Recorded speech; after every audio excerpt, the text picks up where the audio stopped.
California's budget for illegals is now larger than the police budget. Shocker. California plans to spend, get this, 28 times more on health care for illegals than on law enforcement. According to the new budget, state police will be allocated just over $348 million. That pales in comparison to what the state plans to spend on health care for illegals. According to a report from the state's Legislative Analyst's Office, undocumented persons eligibility expansions are estimated to be $10 billion general fund annually, more than double the initial estimates. Well, when you call the cops and they don't come, I hope you know that's why. You know, it's so funny. Even I see the on the street interviews, and every like liberal woman is like, illegals actually don't get health insurance. They actually don't get all these things. And they're like, that's literally Republican fake news. And I'm like, okay, so I don't understand. So why is all of this a lie? Like, what do you mean? Literally health care for illegals. Right there. Yes, they do get health care. Of course they do. We're providing lawyers for them. They get debit cards. They get hotels in New York City. You think they're not getting health care? Yes, they literally are. I don't understand how this is like a debunked talking point. They're getting more than the cops. So, you're paying for illegals health care. You don't have health care. And the cops aren't coming. That's where we are here. California Democrats push a new wealth tax targeting savings. Oh, great. That's exactly what we needed. Have you heard the latest? California liberal politicians want to increase your taxes yet again. They want to impose a tax on your savings account. Oh, wow. That's right. They call it a wealth tax. I'm Carl DeMaio, chairman of Reform California and a California state legislator, and I'm fighting this absurd money grab. These politicians already have an income tax, the highest in the nation. They have the highest sales tax in the nation. They've got high property taxes, the highest gas tax, the highest car tax. Everywhere you turn around, they're getting your money through the highest tax burdens right here in California. And now they want something called the wealth tax or a savings tax. They'll tax you whatever amount of money you have on your savings account that you've been able to scrape by with California's cost of living. They want a piece of whatever you have in your nest egg, including your retirement. That is insane. That is so crazy. So this is the most this is the most anti-success state. It's like if you have any success at all, you will just end up leaving because it only caters to, once again, homeless, illegal, and poor people. Literally.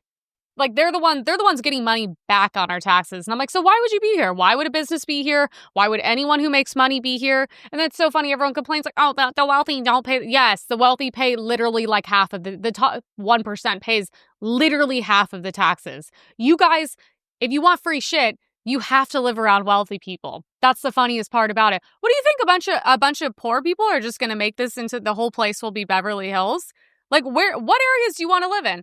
Oh, around wealthy people. Okay, well, if they're all gone, it's the same thing in New York with Mamdani. You're not going to have any free shit. But I'm like, taxing your savings is like really evil. Like, that's really crazy. Even I'm at the point where I'm like, I don't know. I'd like to make my money and keep it. If they're going to do this here, it's not like I would leave because like I don't want to be here. This is the best state and I love it and I love being here. But like also like, that. I want to keep all the money I work so I already give 50% of it away immediately. And what does it go to? Illegals. That's what pisses me off. If it went to shit that fixed the city, I would not care. I would happily give away half my income.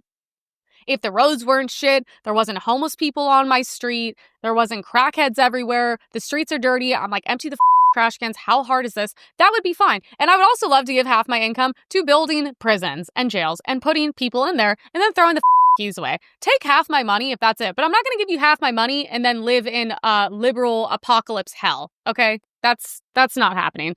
So Democrats, I'm sure, are going to pass this and somehow be like, if you vote on this, Trump goes to jail, and people will literally fall for it. A walk through Pelosi's San Francisco, homeless, crime, and chaos. Mentally draining and stressful.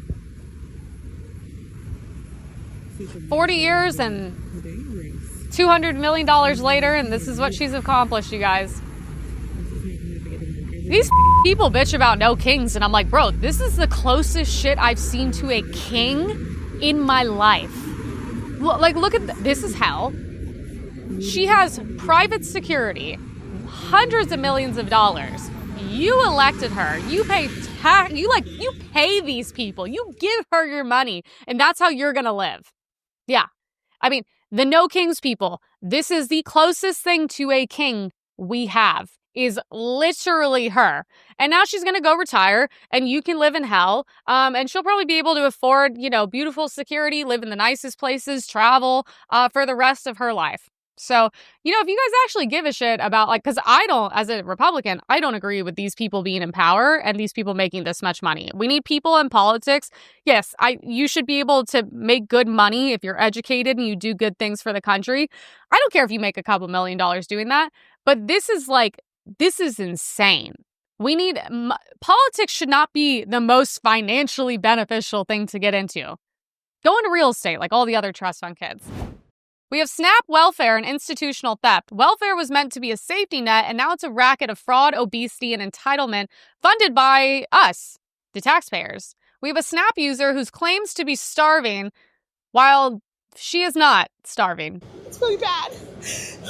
Danielle Grant is starving. I don't know. I'm trying to see if I can get some food because we literally don't have anything to eat today or tomorrow. So... I don't know, you guys. I mean, she's starving? Okay. Well, I feel like I'm put in a corner here. There's only so many. I feel like, what do I say?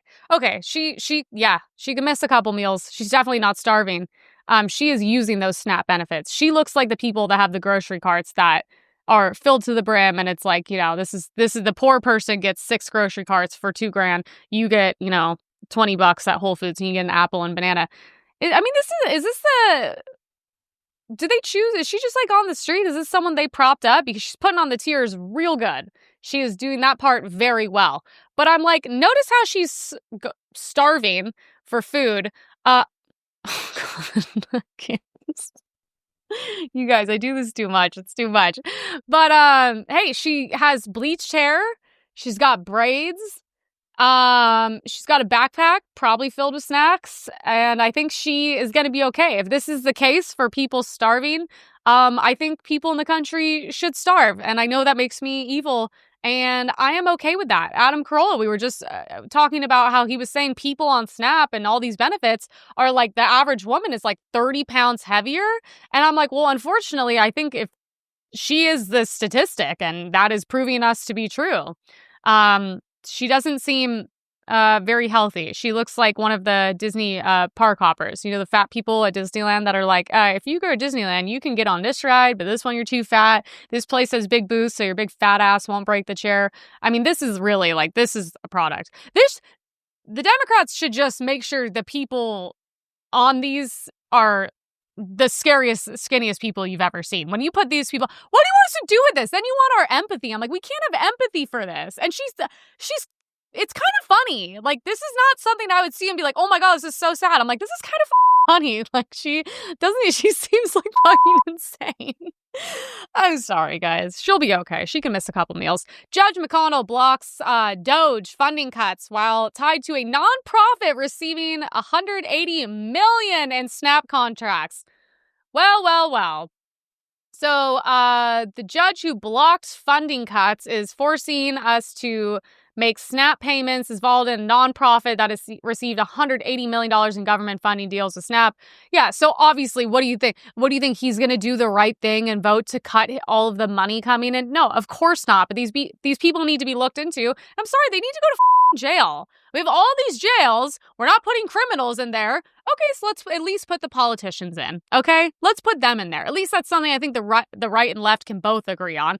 Yeah, of course you're not going to vote against your own best interest of receiving all this money. I'm not shocked, but also this shit should be illegal. We need to have non-biased people in. And he's probably getting his third home now with Nancy Pelosi.